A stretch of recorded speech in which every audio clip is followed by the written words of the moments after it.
Sky wave water and amusement park Kakkadampoyil Valamthode Malappuram. നിലമ്പൂരിൽ UDF LDF ഡീലെന്ന് NDA സ്ഥാനാർത്ഥി ഗിരീഷ് മേക്കാട്ട്. നിലമ്പൂരിൽ A+ വിഷനുമായി സംസാരിക്കുകയായിരുന്നു NDA സ്ഥാനാർത്ഥി.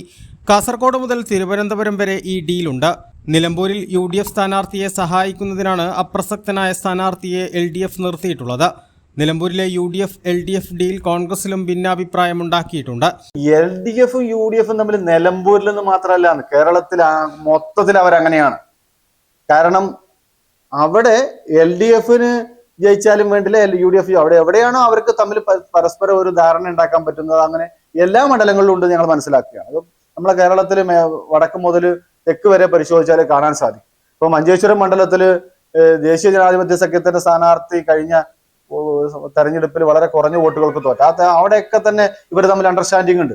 അത് നിലമ്പൂരിൽ ഉണ്ടാവും തന്നെ ഞങ്ങൾ പ്രതി. കാരണം ഏറ്റവും ശക്തനായ ഇടതുപക്ഷത്തിന്റെ കരുത്തനായ ഒരു സ്ഥാനാർത്ഥിയെ കഴിഞ്ഞ ഉപതെരഞ്ഞെടുപ്പിൽ മത്സരിപ്പിച്ചിട്ട് വളരെ നിസ്സാരമായ വോട്ടുകൾക്ക് പരാജയപ്പെട്ട് ജയിക്കാൻ പറ്റുന്ന ഒരു സീറ്റിൽ അപ്രസക്തനായ ഒരു സ്ഥാനാർത്ഥിയെ കൊണ്ടുവന്നിട്ട് UDFനെ ജയിപ്പിക്കാൻ വേണ്ടിയിട്ടുള്ള ശ്രമം അവർ നടത്തുന്നത്. പക്ഷെ അത് UDFിലെ ആളുകൾ തന്നെ അതിനെ നിരസിക്കുന്നുണ്ട്. തീർച്ചയായും UDFിൽ നിന്ന് തന്നെ വലിയൊരു കുത്തൊഴുക്ക് ദേശീയ ജനാധിപത്യ സഖ്യത്തിന്റെ ഒപ്പം ഉണ്ടാകുമെന്നാണ് ഞങ്ങൾ പ്രതീക്ഷിക്കുന്നത്. LDFും UDFും മാറി മാറി വിജയിച്ചിട്ടും ഒരു പൊതുമേഖലാ സ്ഥാപനം പോലും കൊണ്ടുവരാൻ കഴിഞ്ഞിട്ടില്ലെന്ന് മാത്രമല്ല, നിലമ്പൂർ വുഡ് കോംപ്ലക്സ് അടച്ചുപൂട്ടിയത് ഇവരുടെ കഴിവുകേട് കൊണ്ടാണെന്നും ഗിരീഷ് മേക്കാട്ട് പറഞ്ഞു.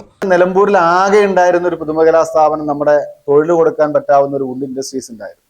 വളരെ കൊട്ടിഘോഷിച്ച് നമ്മൾ തുടങ്ങിയ നിലമ്പൂരിലെ വനവിഭവങ്ങൾ ഉപയോഗിച്ചുകൊണ്ട് ലോകപ്രശസ്തമായിട്ടുള്ള തേക്കിനെയും ഒക്കെ നമുക്ക് എന്താ പറയാ വിൽക്കാനും അതുപോലെ തന്നെ തൊഴിലവസരങ്ങൾ സൃഷ്ടിക്കാനും പറ്റുന്ന ഒരു സ്ഥാപനമായിരുന്നു. അതിനെ തകർത്ത് തരിപ്പണമാക്കി ഇല്ലാതെയാക്കി. അതുകൊണ്ട് തീർച്ചയായും നിലമ്പൂരിൽ അതുപോലെയുള്ള പൊതുമേഖലാ സ്ഥാപനങ്ങൾക്ക് വളർച്ച ഉണ്ടാക്കാൻ പറ്റുന്ന വിഭവങ്ങളുള്ള ഒരു നാടാണ്. അതുപോലെ തന്നെ തൊഴിലാളികളുണ്ട്. അതുപോലെ ടൂറിസം മേഖലയിലും വലിയ മാറ്റങ്ങൾ നമുക്ക് വരുത്താൻ വേണ്ടി സാധിക്കും. ഫാം ടൂറിസം പോലെയുള്ള നല്ല വനവിഭവങ്ങളൊക്കെയുള്ള ഈ നിലമ്പൂരിൽ തീർച്ചയായും ആ മേഖലയിലേക്ക് തിരിഞ്ഞു പോകേണ്ടതുണ്ട്. ആയിരക്കണക്കിന് ആളുകൾക്ക് തൊഴിൽ നൽകാൻ സാധിക്കുന്ന ഒരു നല്ല 1, 2, 3 അല്ല നിരവധി സ്ഥാപനങ്ങൾ സ്ഥാപിക്കാൻ സാധിക്കുന്ന ഒരു പ്രതീക്ഷ ഞങ്ങൾക്ക് നിലമ്പൂരിലുണ്ട്. തീർച്ചയായും NDA വിജയിക്കുകയാണെങ്കിൽ ഈ വനമേഖലയിലെ വനവിഭവങ്ങളൊക്കെ ഉപയോഗിച്ചുകൊണ്ടും മറ്റ് അസംസ്കൃത വസ്തുക്കൾ ഉപയോഗിച്ചുകൊണ്ട് ഉൽപ്പന്നങ്ങൾ നിർമ്മിക്കുന്ന തരത്തിലേക്ക് ആയിരക്കണക്കിന് ആളുകൾക്ക് തൊഴിൽ നൽകുന്ന ഒരു വ്യവസായ സ്ഥാപനം ആരംഭിക്കണമെന്നൊരു പ്രതീക്ഷ പൊതുമേഖലയിൽ നടക്കണമെന്നൊരു ആഗ്രഹമാണ് ഞങ്ങളുടെ മുൻപിലുള്ളത്. അതോടൊപ്പം തന്നെ സ്വകാര്യ മേഖലയും ഒക്കെ പരിപോഷിപ്പിച്ചുകൊണ്ട് അത്തരത്തില് ഒരു ലക്ഷ്യം NDAയുടെ മുൻപിലുണ്ട്. ഞങ്ങളുടെ പ്രകടന പത്രികയിൽ അതെല്ലാം ഉൾപ്പെടുത്തിക്കൊണ്ടാണ് ഞങ്ങൾ ഈ തെരഞ്ഞെടുപ്പിനെ നേരിടുന്നത്. നിലമ്പൂരിന്റെ വികസനം യാഥാർത്ഥ്യമാക്കുകയാണ് തന്റെയും NDAയുടെയും ലക്ഷ്യം. കർഷകരുടെ പ്രശ്നങ്ങൾ, വന്യമൃഗശല്യം എന്നിവയ്ക്ക് ശാശ്വത പരിഹാരം കാണാൻ മുൻഗണന നൽകുമെന്നും ഗിരീഷ് മേക്കാട്ട് പറഞ്ഞു. നിലമ്പൂരിൽ ഇക്കുറി NDAയ്ക്ക് അനുകൂല സാഹചര്യമാണുള്ളത്. നാടിന്റെ വികസനത്തിനാണ് വോട്ട് തേടുന്നത്. 21-ന് ശനിയാഴ്ച രാവിലെ നാമനിർദ്ദേശ പത്രിക സമർപ്പിക്കും. BJP സംസ്ഥാന കമ്മിറ്റി അംഗം അഡ്വക്കേറ്റ് മോഹൻ ജോർജ്, ന്യൂനപക്ഷ മോർച്ച സംസ്ഥാന ഉപാധ്യക്ഷൻ അജി തോമസ്, മുതിർന്ന നേതാവ് K പ്രഭാകരൻ, മണ്ഡലം പ്രസിഡന്റ് ബിനീഷ് എന്നിവരും സ്ഥാനാർത്ഥിക്കൊപ്പമുണ്ടായിരുന്നു.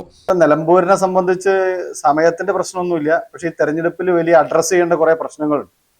ഒന്ന്, കാർഷിക മേഖലയിൽ ജനങ്ങൾ അഭിമുഖീകരിക്കുന്ന പ്രശ്നങ്ങൾ, വന്യമൃഗങ്ങളുടെ പ്രശ്നങ്ങൾ, അതുപോലെ തന്നെ ഏറ്റവും പ്രധാനപ്പെട്ട ഇപ്പൊ നമ്മൾ നിൽക്കുന്നത് നിലമ്പൂര് നിർദ്ദിഷ്ട ബൈപ്പാസിന്റെ അടുത്താണ്.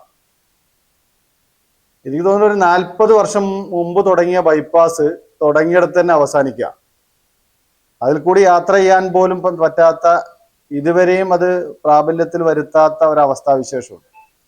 അതുപോലെ ഏറ്റവും പ്രധാനപ്പെട്ട മറ്റൊരു കാര്യം, നമ്മുടെ നിലമ്പൂരിന്റെ നഗരത്തിന്റെ വികസനത്തില് ആ റോഡിന്റെ സ്ഥിതി വളരെ പരിതാപകരമായി കിടക്കുക.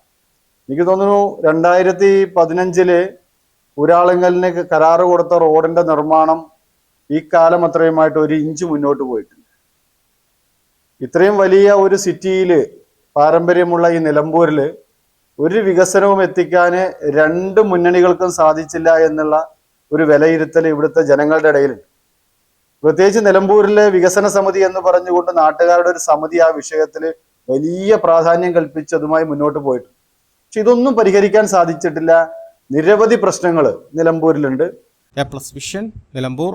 ഉയരങ്ങളിൽ രാപ്പാർക്കാം. കണ്ണുകളിൽ കുളിർമിയേകും കാഴ്ചകളുടെ ആനന്ദവിസ്മയമൊരുക്കി റോക്ക്വെൽ മൗണ്ടൻ റിട്രീറ്റ്. സമുദ്രനിരപ്പിൽ നിന്ന് 3000 അടി ഉയരത്തിൽ ഊട്ടിയും കൊടൈക്കനാലും നൽകുന്ന കുളിർമയും സൗന്ദര്യവും കക്കാടംപൊയിൽ റോക്ക്വെൽ നിങ്ങൾക്ക് സമ്മാനിക്കും. കലാത്മകമായി സജ്ജീകരിച്ച 8 ഹട്ടുകളും പ്രത്യേകം സജ്ജമാക്കിയ swimming pool, children's play area, restaurant സൗകര്യം എല്ലാം കൊണ്ടും നിങ്ങളുടെ ഫാമിലിക്കൊപ്പം ആനന്ദവേളകൾ ആഘോഷമാക്കാം.